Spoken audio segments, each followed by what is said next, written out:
ஸ்ரீ குருபியோ நமக. அனைவருக்கும் நமஸ்காரம். இன்று சீதாதேவி விரத தினம். பொறுமை, அர்ப்பணிப்பு, தியாகம், அடக்கம், தாய்மை அனைத்தும் ஒரு சேர கொண்டு இருப்பவள் சீதாதேவி. அன்னை பூமாதேவியின் புதல்வியாக தேவி இருக்கின்றாள். இவளின் அருள் கிடைக்க எல்லா பெண்களும் கொடுத்து வைத்திருக்க வேண்டும். சீதாவின் அருள் இருந்தால் கன்னி பெண்களுக்கு ராமபிரான் போல அழகும் பண்பும் குணமும் நிறைந்த நல்ல கணவன் கிடைக்கும் வாய்ப்பு உண்டு. அதே போல கணவன் மனைவிக்குள் ஒற்றுமை இல்லாமல் கருத்து வேறுபாடுகள் இருந்தால் இந்த விரதம் இருந்து வழிபட்டால் புரிதல் உண்டாகி ஒற்றுமை பலப்படும் என்பது ஐதீகம். இது சிலருக்கே வழக்கம் உண்டு. விரதம் இல்லாதோரும் இந்த நன்னாளில் ஸ்ரீ சீதாராம ஸ்தோத்திரம் சொல்லி வணங்க. தம்பதிகளுக்குள் ஒற்றுமை, அந்யோன்யம், குடும்பத்தில் மகிழ்ச்சி பெருகும் சகல நன்மைகளும் அள்ளி தரக்கூடிய அற்புத ஸ்தோத்திரம் இது. நம்ம ஸ்தோத்திரத்தை பார்க்கலாம். ஸ்ரீ சீதாராம ஸ்தோத்திரம். அயோத்தியாபுரநேதாரம் மிதிலாபுரநாயிகாம்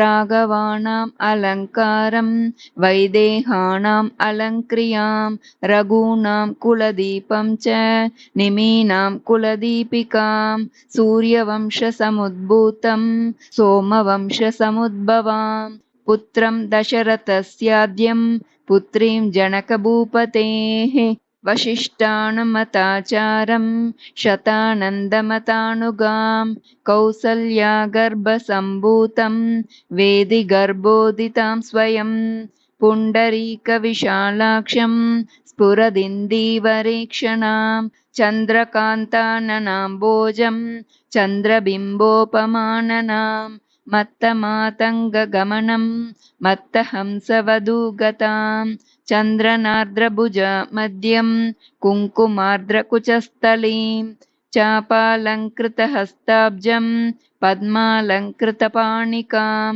शरणागतगोप्तारं प्रणिपादप्रसादिकां कालमेघनिभं रामं कार्तस्वरसमप्रभां दिव्यसिंहासनासीनं दिव्यस्रग्वस्त्रभूषणाम् अनुक्षणं कटाक्षाभ्याम् अन्योन्येक्षणकाङ्क्षिणौ अन्योन्यसदृशाकारौ त्रैलोक्यगृहदम्पती इमौ युवां प्रणम्याहं भजां यद्य कृतार्थताम् अनेन स्तौति यस्तुत्यं रामं सीता च भक्तितः तस्य तौ तनुतां पुण्या सम्पदः सकलार्थदाः एवं श्रीरामचन्द्रस्य जानक्याश्च विशेषतः कृतं हनुमता पुण्यं स्तोत्रं सद्यो विमुक्तिदं यः पठेत् प्रातरुत्थाय सर्वान् कामान् अवाप्नुयात् इति श्री हनुमत्कृत श्री सीताराम स्तोत्रं सम्पूर्णम्. श्री सीताराम गीतम्.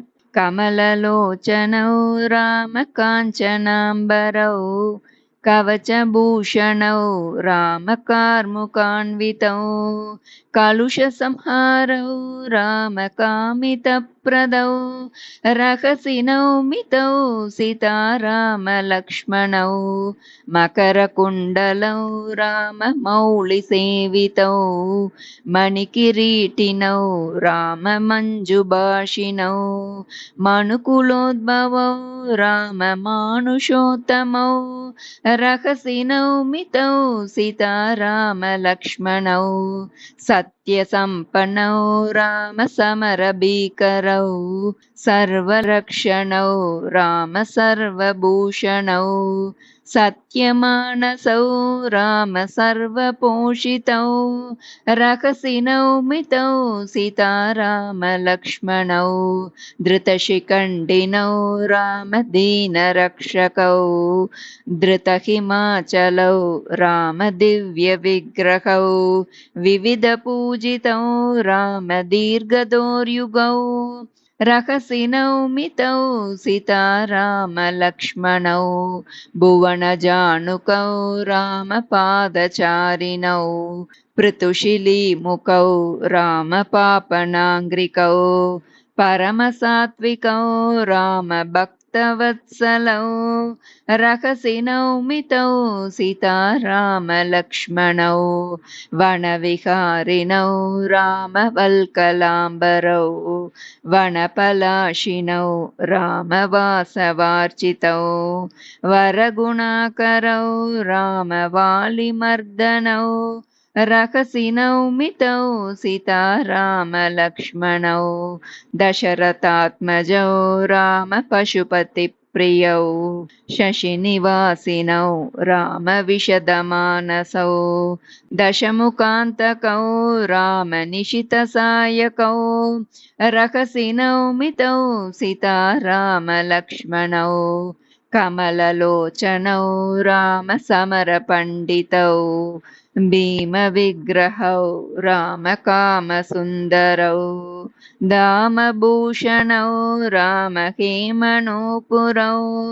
रहसिनौ मितौ सीतारामलक्ष्मणौ भरतसेवितौ रामदुरितमोचकौ करधृताशुगौ रामसूकरस्तुतौ शरदिदारणौ रामधीरकवचिनौ रहसिनौ मितौ सीतारामलक्ष्मणौ धर्मचारिणौ रामकर्मसाक्षिणौ धर्मकार्मुकौ रामशर्मदायकौ धर्मशोभितौ रामकर्ममोदिनौ रहसिनौ मितौ सीतारामलक्ष्मणौ नीलदेहिनौ रामलोलकुन्दलौ कालभीकरौ रामवालिमर्दनौ कलुषहारिणौ रामललितभूषणौ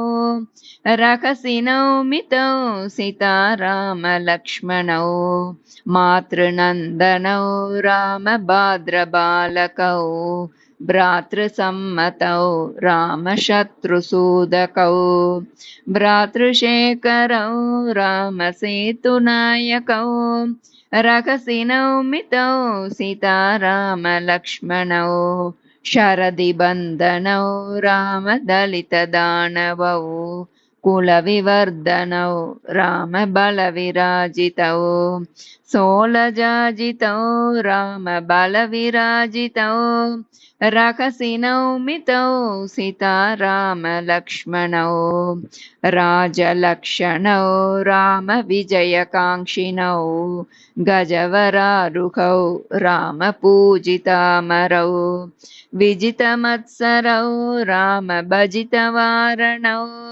रहसिनौ मितौ सीतारामलक्ष्मणौ सर्वमानितौ रामसर्वकारिणौ गर्वभञ्जनौ रामनिर्विकारणौ दुर्विभासितौ रामसर्वभासकौ रहसिनौ मितौ सीतारामलक्ष्मणौ रविकुलोद्भवौ रामभवविनाशकौ कानकाश्रितौ रामपादकोशकौ रविसुतप्रियौ रामकविभिरीडितौ रहसिनौ मितौ सीतारामलक्ष्मणौ राम राघव सीताराम राघव राम राघव सीताराम राघव कृष्ण केशव राधा कृष्ण केशव